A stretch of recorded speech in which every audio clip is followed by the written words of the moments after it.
Story 1. The Christmas Guest with the Perfume. I'm an accountant living in Seattle.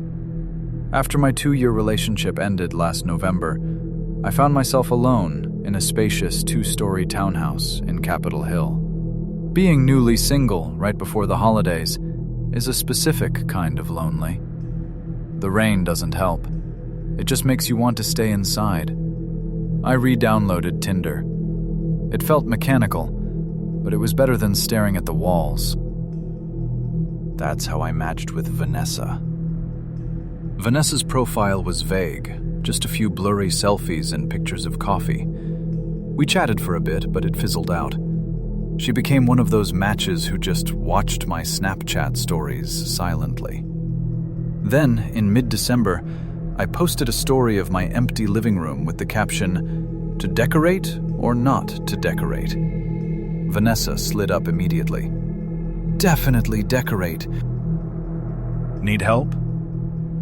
It seemed harmless, maybe even a little romantic. I was desperate for company, so I said yes. We made plans for her to come over at 9 p.m. that night. I ran to the store, bought 2 bottles of expensive Merlot, and vacuumed the house. I wanted to impress her. When the doorbell rang at 9:15, I opened it with a smile that quickly faltered. Vanessa was larger than I expected. Not heavy, just tall and imposing. I'm 5'10", and she towered over me in her heels. She was wearing a heavy winter coat that she refused to take off, even after stepping into my warm house. And the smell, it hit me like a physical wall. She was drenched in a cheap, floral perfume that stung my eyes. But underneath the lavender and alcohol, there was something else. A sour, stale odor, like unwashed clothes and damp mold. "Hi," she said, her voice raspy. She pushed past me and headed straight for the couch. She sat down, patting the cushion next to her. "Sit with me." I poured the wine. When I handed her the glass, her hand shook violently. She downed half of it in one gulp. "So," I said, trying to ignore the smell. "Ready to get the tree?" "Sure," she said, staring at my TV, which was turned off. She wasn't looking at me. She was looking at the reflection of the room in the black screen. We went to the storage closet under the stairs to get the tree. I dragged the box out, and to my surprise, she grabbed one end and hoisted it effortlessly. Her strength was startling. We set up the tree. I put on some jazz music. I poured more wine. By the second glass, I started feeling wrong. I'm not a lightweight. I can handle 2 glasses of wine. But the room started to tilt. My limbs felt heavy, like they were filled with wet sand. My speech started to slur. "I need to get the ornaments," I mumbled. "They're in the attic." I stumbled toward the stairs. Vanessa didn't offer to help. She just sat on the couch, watching me with a blank expression. I climbed the ladder to the attic, my head swimming. I found the box of ornaments. But as I turned to climb down, my vision blurred. I sat on the attic floor for a second, just to catch my breath. That's the last thing I remember. I woke up in darkness. My head was pounding. My mouth tasted like copper. I was lying on the living room floor, not the attic. Someone must have dragged me down. I tried to sit up, but my arms wouldn't cooperate. I was paralyzed, stuck in a drug-induced haze. I turned my head to the side. The only light in the room came from the street lamps outside, filtering through the blinds. Sitting in the armchair directly across from me was a silhouette. It was Vanessa. She wasn't moving. She wasn't on her phone. She was just sitting there, in the dark, staring at my prone body. "Vanessa?" I croaked. She stood up, slowly. Her height in the dark was terrifying. She loomed over me like a shadow creature. She didn't say a word. She just looked down at me for 5 agonizing seconds. Then she turned and walked to the front door. She didn't run. She walked calmly, opened the door, and left. I passed out again. I woke up for real the next morning when the sun hit my face. I was still on the floor. I crawled to the bathroom and threw up. Once the fog cleared, I checked the house. She hadn't taken my TV. She hadn't taken my laptop or my wallet, which was sitting on the counter. But when I went into the bathroom, I saw it. The medicine cabinet was empty. My leftover Percocet from a dental surgery? Gone. My Adderall prescription? Gone. Even the ibuprofen and NyQuil, every single pill in the house, had been swept clean. Then I checked the kitchen. The fridge was raided. Not the food, the alcohol, the vodka, the gin, the rest of the wine. All gone. I called the police. They took a report, but without a real name, Vanessa turned out to be fake, or a license plate. There wasn't much they could do. Later, my neighbor told me he saw a beat-up van idling outside my house around 2 a.m. He saw a tall woman carrying bags out to the van, but he assumed she was just my girlfriend moving in.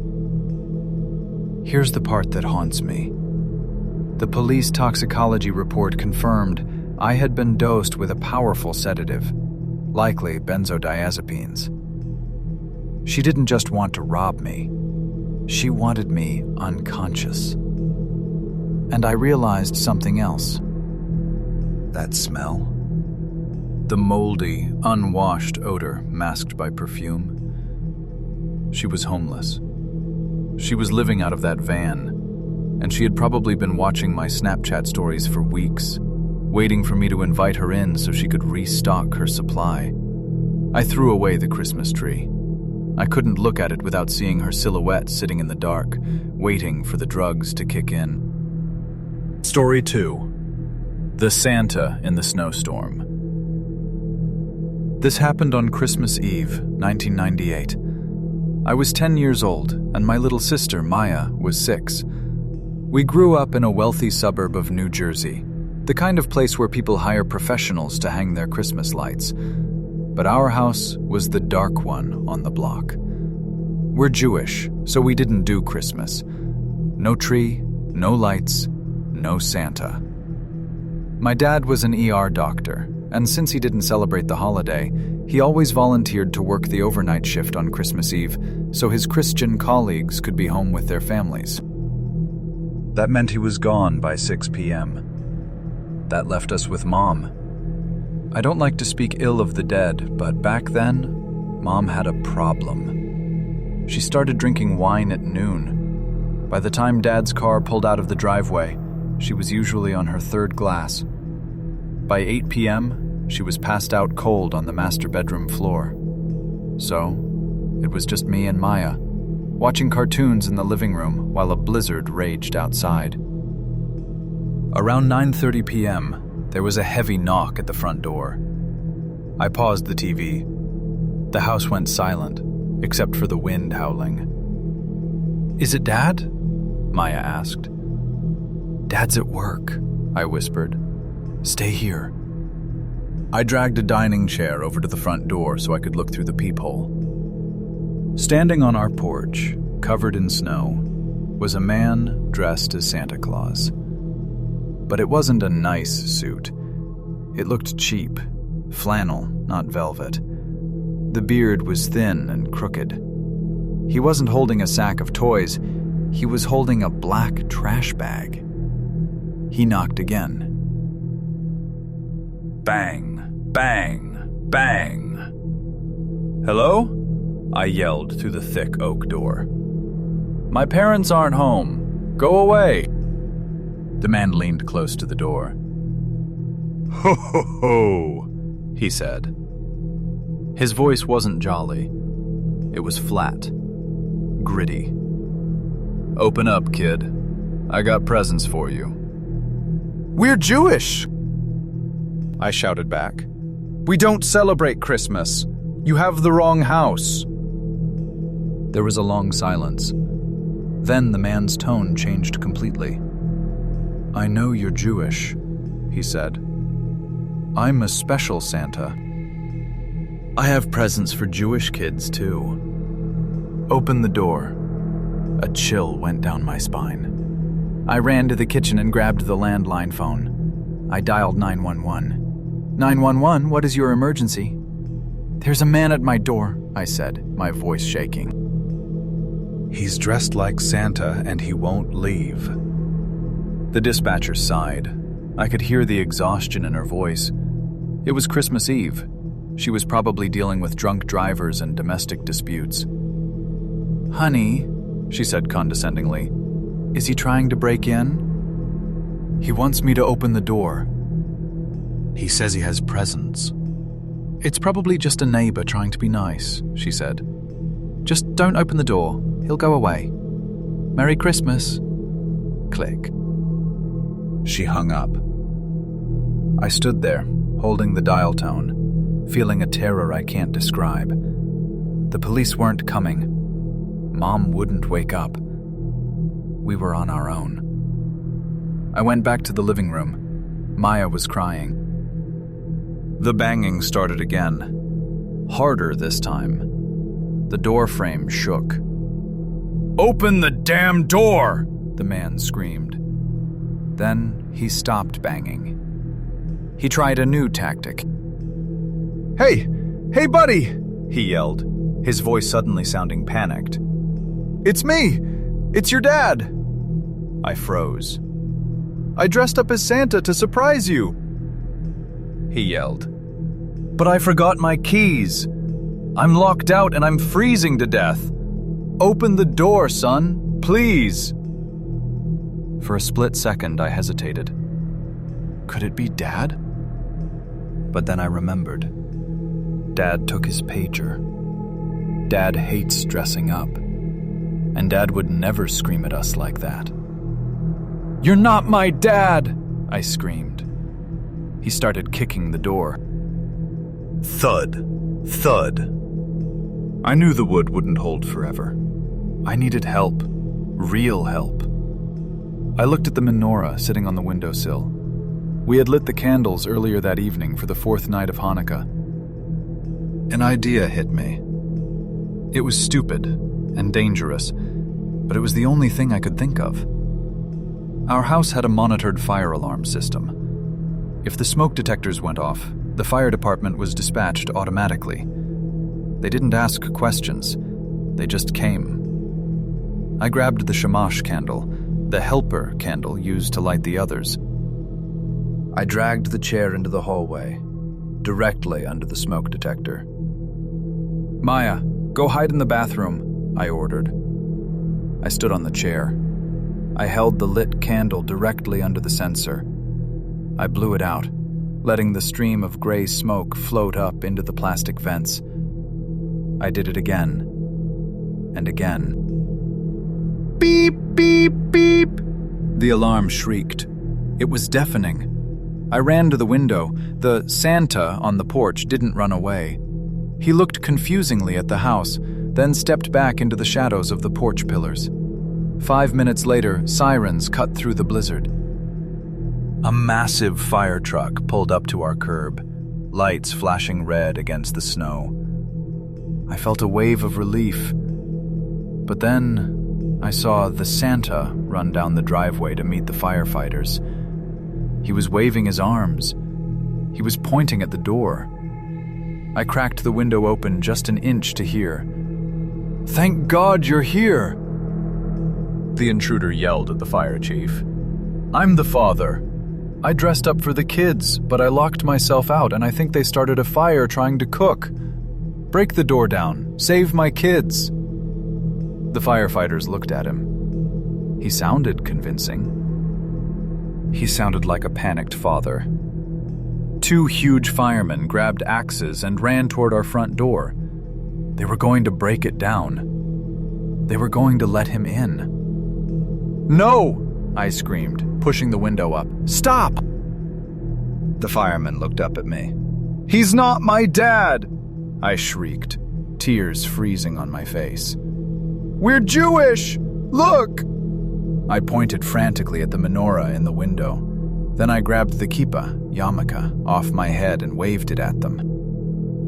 "My dad is at the hospital. That guy is a stranger." The fire chief looked at the menorah. He looked at the Santa. He looked at the cheap, dirty costume and the black trash bag. The intruder realized the jig was up. He turned to run. But firefighters are fast. 2 of them tackled Santa into a snowbank before he made it to the sidewalk. When the police finally arrived, summoned by the fire department, they opened the trash bag he was carrying. It wasn't toys. It was a crowbar, a roll of duct tape, and empty pillowcases for looting. They found out later he was a parolee who had been hitting houses all night, using the Santa costume to get people to open their doors. My dad came home an hour later, still in his scrubs, shaking with rage. He never worked a Christmas Eve shift again. And to this day, whenever I hear a siren in the snow, I don't feel scared. I feel grateful that I lit that candle. Story 3. The Property Manager. This happened last December. My girlfriend Mia and I decided to splurge on a winter getaway. We rented a high-end A-frame cabin in Whitefish, Montana. The listing boasted total seclusion, situated at the end of a 3-mile private gravel road surrounded by national forest. We arrived around 4 p.m., just as the sun was dipping behind the mountains. The place was incredible. Floor-to-ceiling windows, a massive stone fireplace, and a wraparound deck with a hot tub. It was picturesque, but as soon as the sun vanished, the darkness of the forest felt heavy, like a wall pressing in on the house. We were unpacking the car when a truck pulled into the driveway. It was a beat-up, rusted Ford F-150. A man hopped out. He looked to be in his late 50s, wearing a dirty Carhartt jacket and a beanie. "Afternoon," he called out, waving a gloved hand. "You folks must be the weekend renters." "Yeah," I said, stepping between him and Mia instinctively. "Can I help you?" "Name's Bill," he said, smiling. His teeth were yellowed. "I'm the property manager's uncle. I live in the caretaker shack about a mile down the road. Just wanted to make sure the plow cleared the driveway enough for your SUV." He seemed harmless enough. A bit rough around the edges, but that's Montana. "Driveway's great, thanks, Bill," I said. Good. You enjoy that hot tub. I just shocked the water this morning. If you need anything, firewood, pipes freezing, you just holler." He got back in his truck and drove off. "He seemed nice," Mia said. "Yeah," I agreed, though something nagged at me. The Airbnb host, a guy named Sebastian on the app, hadn't mentioned an uncle or a caretaker nearby. We settled in. We made dinner, drank some wine, and watched a movie. Around 9 p.m., we decided to hit the hot tub. It was snowing lightly. We sat in the steaming water, looking up at the stars. It was perfect. Then, abruptly, the jets cut out. The bubbling noise stopped, replaced by the silence of the winter woods. The water went still.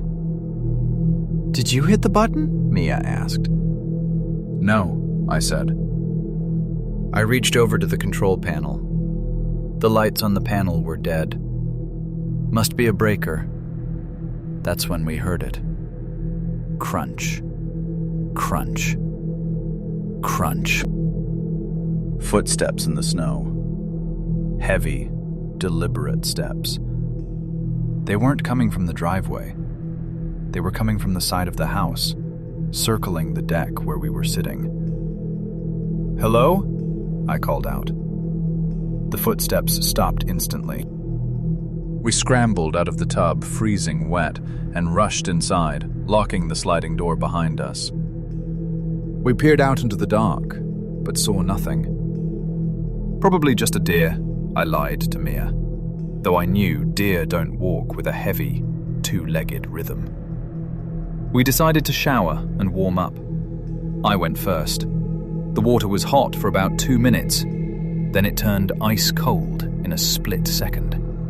Not a gradual fade, an instant switch. I jumped out, shivering.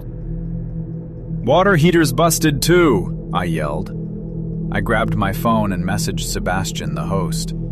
Me. "Hey, power to the hot tub died and the hot water is gone. Also, heard some noises outside."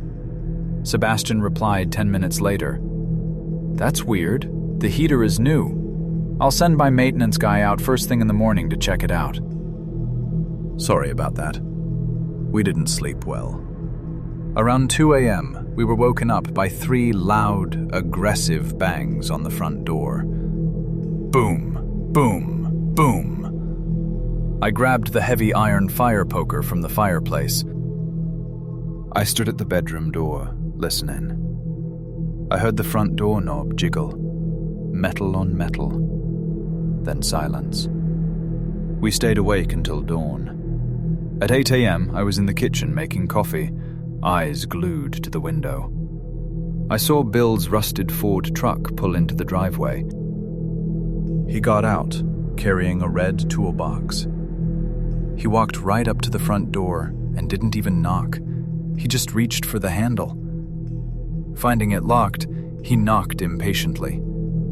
I opened it, keeping the chain latch on. "Morning, Bill."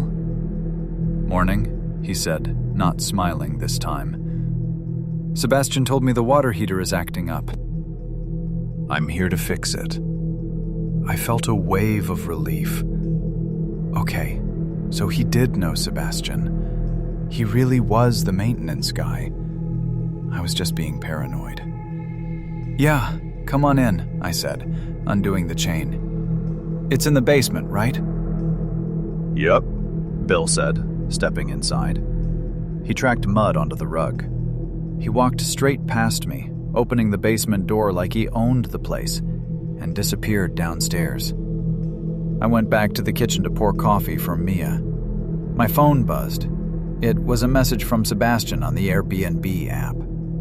"Sebastian. Hey, just a heads up. My maintenance guy is running late.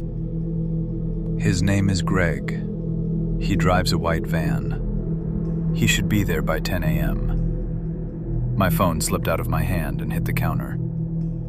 "Mia," I whispered, rushing into the bedroom. "We need to leave. Now."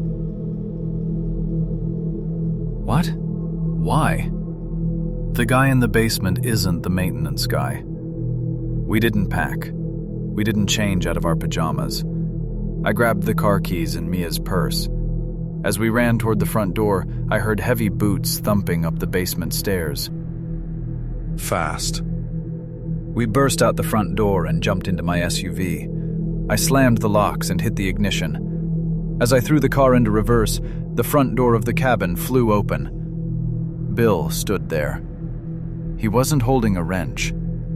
He was holding a hunting knife. And he wasn't looking at the car. He was looking at me, his face twisted in pure rage. He started sprinting toward the car. I floored it in reverse, spinning the tires on the ice, swinging the front end around. Bill lunged for the driver's side door handle, but his hand slipped off as I accelerated down the driveway.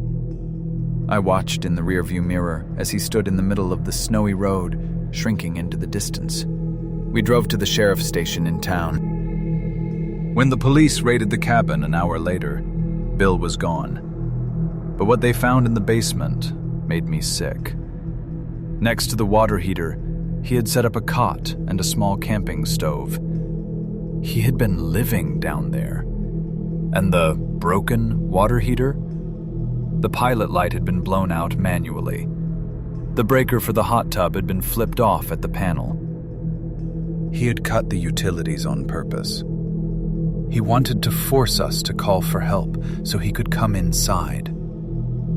They never caught him. The truck was stolen. Bill was a ghost. But the scariest part? When the police dusted for prints, they found palm prints on the inside of the shower door. He had been in the bathroom while I was showering. He was the one who turned the water cold. He was waiting for me to close my eyes to wash my hair.